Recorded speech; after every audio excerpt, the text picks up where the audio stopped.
நண்பர்களே நண்பர்களே இந்த பதிவில் நாம் பார்க்க போகிற மகான், அதாவது அது யாருன்னா, மேலே நீங்கள் பார்த்துக்கிட்டு இருக்கீங்களே இந்த ஃபோட்டோவில் இருக்கிறவர் கையில் கரும்போடு இருக்கார்.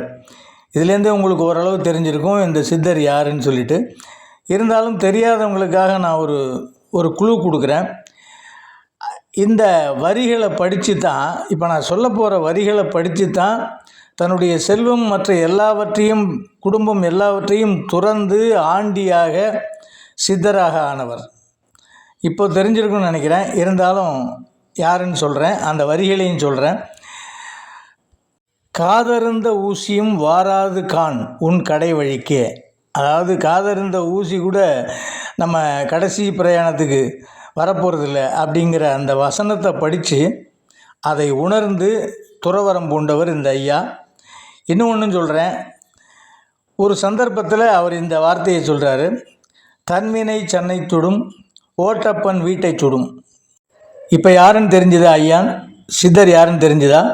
வேறு யாரும் இல்லை, பட்டினத்தடிகரால் தான். சில வருடங்களுக்கு முன்னால் முதலாக நான் ஐயாவை தான் அந்த கோவிலுக்கு போய் ஜீவசமாதிக்கு போய் ஐயாவுடைய அந்த அனுமதியோடு அவரை பற்றின பதிவை போடலான்னு நினச்சேன். ஐயா என்னமோ தெரியல, இத்தனை வருஷம் அனுமதி கொடுக்கல, இப்போ தான் அனுமதி கொடுத்துருக்காரு. அதுக்காக நான் ஐயாவுக்கு நன்றி சொல்லிக்கிறேன். சித்தர் ஐயாவோட ஜீவசமாதி திருவொற்றியூரில் இருக்கிற கடற்கரைக்கு பக்கத்தில் இருக்குங்கிறது எல்லாருக்கும் தெரிஞ்சிருக்கும்னு நினைக்கிறேன். 11ஆம் நூற்றாண்டில் காவிரி பூம்பட்டினம், அதாவது பூம்புகார் எல்லாருக்கும் தெரியும், ரொம்ப வணிகம் செழித்து வளர்ந்த காலம் அது. அதாவது பூம்புகார் பெரிய துறைமுகம், கப்பல் வணிகத்தில் மிகப்பெரிய ஒரு நகரமாக இருந்தது. அந்த நகரத்தில் இவர் பிறந்து வளர்ந்ததால தான் நகரத்தார் அப்படிங்கிறது, அதாவது நகரத்தில் பிறந்து வளர்ந்தவருங்கிறதுனால பட்டணத்தில் பிறந்தவருங்கிறதுனால பட்டினத்தார்னு அவரை வழக்கமாக கூப்பிட ஆரம்பிச்சிட்டாங்க. ஆனால் அவருடைய இயற்பெயர் திருவெண்காடர். திருவெண்காட்டில் குடிகொண்டு அருள்பாலிக்கும் ஸ்வேதாரண்ய பெருமாளை நினைத்து ஸ்வேதாரண்யன் என்ற பெயரும் அவருக்கு இடப்பட்டது. திருவெண்காடர் என்றும் அழைக்கப்பட்டார். கடல் கடந்து சென்று வாணிபம் செய்து தன்னை நாடி வந்த வெளிநாட்டுக்காரர்களுக்கும் பொன் பொருள் எல்லாம் வாங்குவதும் விற்பதுமாக மிகப்பெரிய தன்வந்தராக, அரசனுக்கு இணையான செல்வந்தனாக வாழ்ந்த பட்டினத்தடிகரார் இறைவனுடைய ஆசியுடன் சித்தராகி துறவரம் பூணுகிறார். அதாவது கௌதம புத்தருக்கு அடுத்து இவர்தான் மிகப்பெரிய செல்வந்தனாக இருந்து துறவரம் பூண்டவர் என்று சொல்லப்படுகிறது. மற்ற துறவிகள் மற்ற சித்தர்களைப் போல் இறைவனை பற்றி மட்டும் பாடாமல் பட்டினத்தடிகளாருடைய பாடல்கள் தத்துவ ஞானம், வாழ்க்கையில் நிலையாமை, இன்னும் எவ்வளோ, அதாவது தத்துவ ஞான அந்த பேஸில் இருக்கக்கூடிய பாடல்களாக இருக்கும். இன்னும் சொல்லப்போனால் உரைநடையே தேவையில்லாத எளிய தமிழில் படிப்பவருக்கு அப்படியே புரியும். அவ்வளவு எளிமையான தமிழில் எழுதி, அதாவது முகத்தில் அரைஞ்ச மாதிரி இருக்கும் அவருடைய அந்த பாடல்கள் எல்லாமே. அவர் சொல்ல வர்ற கருத்து அவ்வளவு எளிமையாக ஈஸியாக புரிகிற மாதிரி இருந்தது. பாரனைத்தும் பொய்யனவே பட்டினத்தடிகள் போல் யாரும் துறக்கை அரிது. இப்படிப்பட்ட கூற்றால் பாராட்ட பெற்றவர் பட்டினத்தடிகள். அதாவது பட்டினத்தடிகள் போல வாழ்க்கை பொய்யானது எதுவுமே இல்லை, இறை தான் அப்படிங்கிறத ரொம்ப சிம்பிளாக சொன்ன ஒரே சித்தர் இவர் தான் அப்படின்னு சொல்லலாம். சிவனேசர் ஞானாம்பிகைக்கு மகனாக பிறந்தவர் பட்டினத்தடிகளார். அதாவது திருவெண்காடர், ஸ்வேதாரண்யன் என்று பெயரிடப்பட்ட பட்டினத்தடிகளார். கடல் கடந்து சென்று வாணிபம் செய்ய கற்றுக் கொடுக்கிறார் தந்தை. அதை போலவே மிகப்பெரிய தன்வந்தனாகிறார் பட்டினத்தடிகளார். சிவகலை என்ற பெண்ணோடு திருமணம் செய்து வைக்கிறார்கள். திருமணம் முடிந்து பல வருடங்கள் ஆகின்றன, குழந்தை பேரே இல்லை. ஆனாலும் அவருடைய வீட்டினுடைய கதவு வெள்ளியால் செய்யப்பட்டதாக இருக்கும். அவ்வளவு செல்வந்தராக இருந்தவர். ஒரு நாள் அந்த நாட்டு அரசர் அந்த வீதியில் போகும்பொழுது ஒரு வீட்டினுடைய கதவு வெள்ளியால் இருப்பதை பார்த்து, அதாவது இவருடைய வீட்டு கதவு வெள்ளியால் இருப்பதை பார்த்து, யார் இவர், இவ்வளவு பெரிய ஆளா என்று கேட்க, அங்கு இருந்தவர்கள் விவரம் கூறுகிறார்கள். அதற்கு அரசனுடைய வீட்டு கதவு மட்டுமே வெள்ளியில் இருக்க வேண்டும், அதுதான் முறை என்று கோபமாக சொல்லிவிட்டு போய்விடுகிறார். இந்த விஷயத்தை பட்டினத்தடிகளாரிடம் சொல்கிறார்கள், அதாவது திருவெண்காடரிடம் சொல்கிறார்கள். உடனே அவர் அதற்கு மாற்றாக மறுநாளே தங்கத்தில் கதவு செய்து ரெடி பண்ணி வைத்து விடுகிறார். எல்லோரும் பார்த்து ஆச்சரியப்படுகிறார்கள். வெள்ளிக்கு பதிலாக தங்கம் என்றால் எவ்வளவு செல்வம் அவரிடம் இருக்க வேண்டும் என்று நினைத்து பாருங்கள். அப்படிப்பட்ட செல்வந்தனுக்கு 30 வயதாகியும் குழந்தை பேர் இல்லை, போகாத ஊர் இல்லை, போகாத கோவில் இல்லை, எவ்வளவோ வேண்டுகிறார்கள். என்ன செய்வதென்று தெரியாது இங்கும் அங்கும் சுற்றி திரிகிறார்கள். கடைசியில் திருவிடமருதூர் வந்து இறைவனிடம் வேண்டுகிறார், தனக்கு குழந்தை பாக்கியம் அருள வேண்டுமென்று. அதே சமயம் பக்கத்து ஊரில் சிவசருமர் என்ற ஆன்மீகவாதி, அவர் சிவனடியார்களுக்கெல்லாம் பொன் பொருள் என தேவையான உதவிகளையெல்லாம் பல வருடங்களாக செய்தே தன்னிடம் உள்ள செல்வம் மொத்தத்தையும் இழந்தவர். தற்போது அவருடைய நிலைமை அவருக்கே கஷ்டமான ஒரு நிலைமை வந்து விடுகிறது. இருந்தாலும் சிவனடியார்களை பார்த்தால் ஏதாவது உதவி செய்ய வேண்டுமே, அவர்கள் கேட்டால் என்ன செய்வது என்று தவித்து கொண்டிருக்கும் அவர் இறைவனிடம் போய் நிற்கிறார். நான் வருகின்ற சிவனடியாருக்கு ஏதாவது செய்ய வேண்டும், என்ன செய்வது என்று தெரியவில்லை, என்னிடம் ஒன்றுமில்லையே என்று வருத்தப்பட்டு கடவுளை வேண்டி கொண்டு விட்டு வீட்டுக்கு வந்து விடுகிறார். வந்தவர் கனவில் இறைவன் தோன்றி, அதாவது பக்கத்து ஊரில் திருவெண்காடர் என்ற ஒரு செல்வந்தன் இருக்கிறார், அவருக்கு குழந்தை இல்லை. நம் குளக்கரையில் ஒரு அழகான குழந்தை உனக்கு கிடைக்கும், அந்த குழந்தையை கொண்டு போய் அவருக்கு கொடுத்து விட்டு அந்த குழந்தைக்கு எடைக்கு எடை பொன் பொருள் எவ்வளவு தேவையோ வாங்கி கொண்டு போ என்று சொல்ல, இவரும் அதே போல் அந்த குளக்கரைக்கு வந்து பார்க்க ஒரு அழகான குழந்தை அங்கே இருக்க, அது தெய்வ குழந்தை, சிவனுடைய குழந்தை. சிவனே நேராக வந்திருக்கிறார்.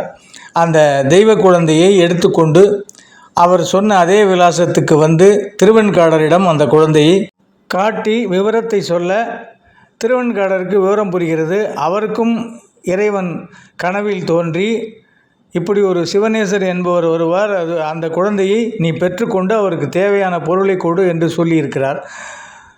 அதை நினைத்து இவரும் அந்த குழந்தையை வாங்கி அந்த குழந்தைக்கு எடைக்கு எடை பொன் பொருள் எல்லாவற்றையும் கொடுக்க, அந்த பொன் பொருள் வந்து மேலே நிற்கிறது, குழந்தை இருக்கும் தராசு தட்டில் கீழே இருக்கிறது. என்ன செய்வது என்றே புரியவில்லை. மொத்த செல்வத்தையும் அந்த குழந்தைக்காக வைத்து விட்டார்.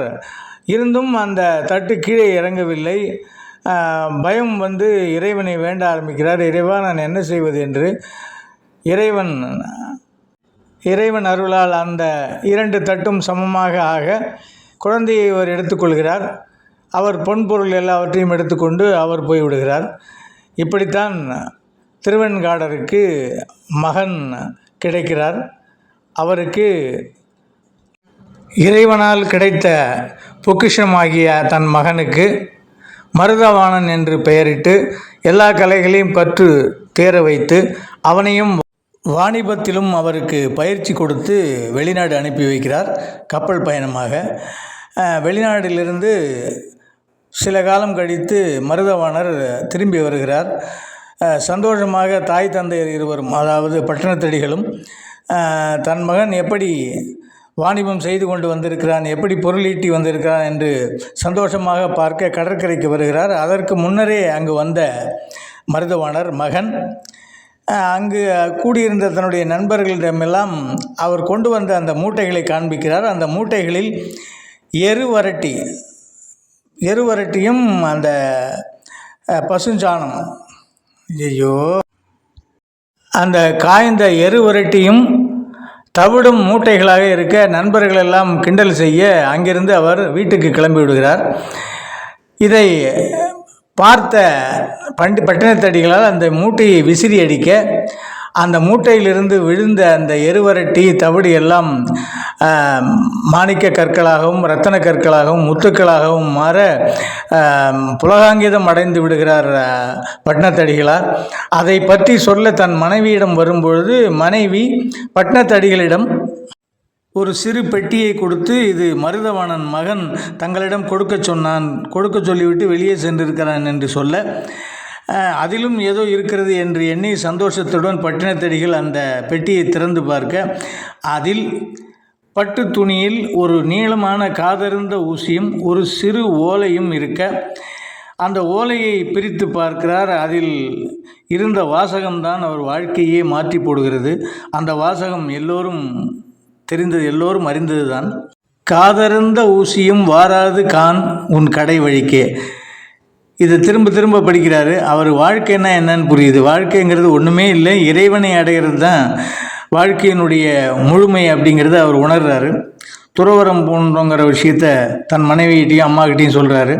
முதல்ல அம்மாலாம் வருத்தப்பட்டாலும் கடைசியில் ஒரு வார்த்தை சொல்கிறாங்க, நான் இறக்கும் தருவாய் நீதான் எனக்கு இறுதி சடங்கு செய்ய வேண்டும் என்று கூறியபடியே ஒரு சிறு மூட்டையில் அரிசியும் உப்பையும் கட்டி தன் மகன் பட்டினத்தடிகளுக்கு கொடுக்க, அவர் அங்கிருந்து துறவரம் பூண்டு வெறும் கோமணத்தை மட்டும் கட்டி கொண்டு தன்னுடைய சொத்தையெல்லாம் சூறை விட சொல்லி தன்னுடைய உதவியாளரிடம் சொல்லிவிட்டு அங்கிருந்து கிளம்புகிறார்.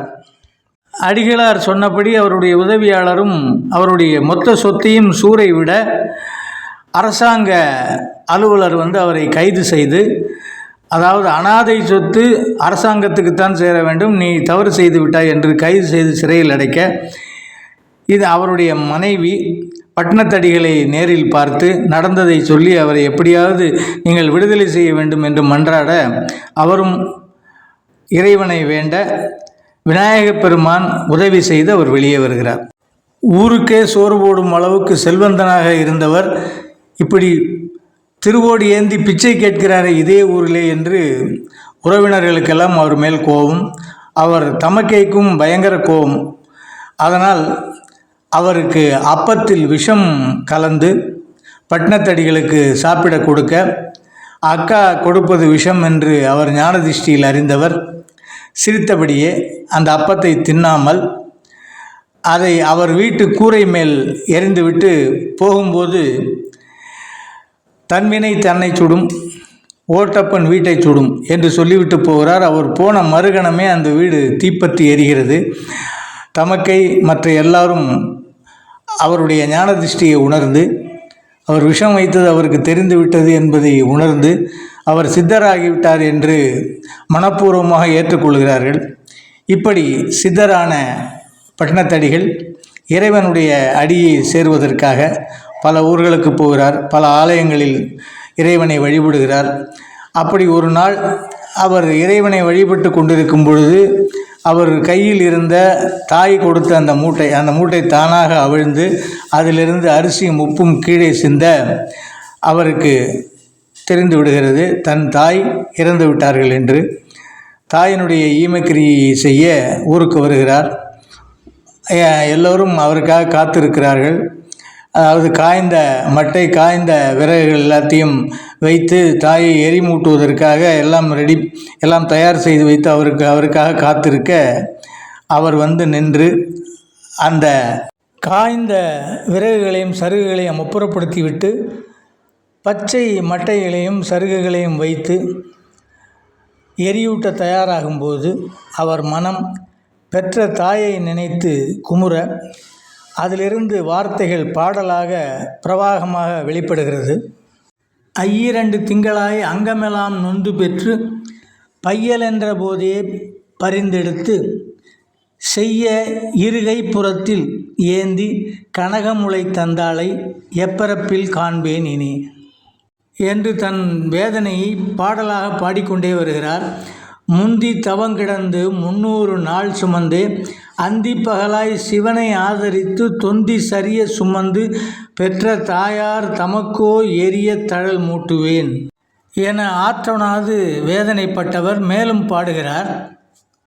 தனக்கு வரிசையிட்டு பார்த்து மகிழாமல் ரிஷியுள்ள தேனே, செல்வ திரவியமே, மானே என அழைத்த வாய்க்கு அள்ளி இடுவது அரிசியோ என பலவாறு புலம்பியவாறு தன் தாய் சிதைக்கு எரியூட்டுகிறார் பட்டினத்தடிகளார். செல்வம் பொன் பொருள் சொந்தம் பந்தம் முற்றிலும் துறந்தாலும் தாய் பாசம் என்பது அது இது எல்லாவற்றுக்கும் மேலே என்பதை பட்டினத்தடிகளார் மூலம் நாம் உணர முடிகிறது. இதேபோல் சங்கராச்சாரியார் பெரியவா என்று சொல்வார்கள். அவரும் தன்னுடைய தாய் சிதைக்கு எரியூட்டும் பொழுது மிகுந்த வலியோடு அவர் தாய்ப்பட்ட வலியை இவர் உணர்ந்தது போல் பாடல்கள் பாடி, அது நான் படித்தேன், அது சிலர் படித்திருப்பார்கள். அற்புதமான விஷயம் அது. தாய்ப்பாசத்தில் இப்படி தடுமாறிய துறவி பெண்களை பற்றியும் பெண்ணாசை பற்றியும் காட்டமாகவும் எழுதியிருக்கிறார். அதில் ஒரு பாடலை கேளுங்கள். நா பிளக்க பொய்யுரைத்து நவநிதியம் தேடி நலனொன்றும் அறியா நாரியரை கூடி, அதாவது பெண்ணிடம் நாரியரை கூடி, பூ பிளக்க வருகின்ற புற்றீசல் போல புலவென கலவென புதல்வர்களை பெறுவீர். காப்பதற்கும் வகையறிவீர், கைவிடவும் மாட்டீர். கவர் பிளந்த மரத்துளையில் கால் நுழைத்து கொண்டே ஆப்பதனை அசைத்துவிட்ட குரங்கதனைப் போல அகப்பட்டீர், கிடந்துழல அகப்பட்டீரே. அருமையான பாடல் பாருங்கள் அன்பர்களே. ஞானத்தில் காலத்தால் அழியாத தத்துவ ஞானம் பற்றியும் வாழ்வு நிலையாமை பற்றியும் மிக அருமையாக எளிமையான பாடல்களை தந்த பட்டினத்தடிகள் சிவனுடைய அருள் பெற்று மோட்சம் கிடைத்து எப்படி ஜீவசமாதி அடைந்தார் என்பது பற்றியும், நீங்கள் பார்த்து கொண்டிருப்பது அவர் ஜீவசமாதி அடைந்த அந்த கோவில் இடம்தான். அதை பற்றி அடுத்த பதிவில் நீங்கள் காணலாம். நன்றி, வணக்கம். சேனலை சப்ஸ்கிரைப் பண்ணாதவங்க சப்ஸ்கிரைப் பண்ணுங்கள்.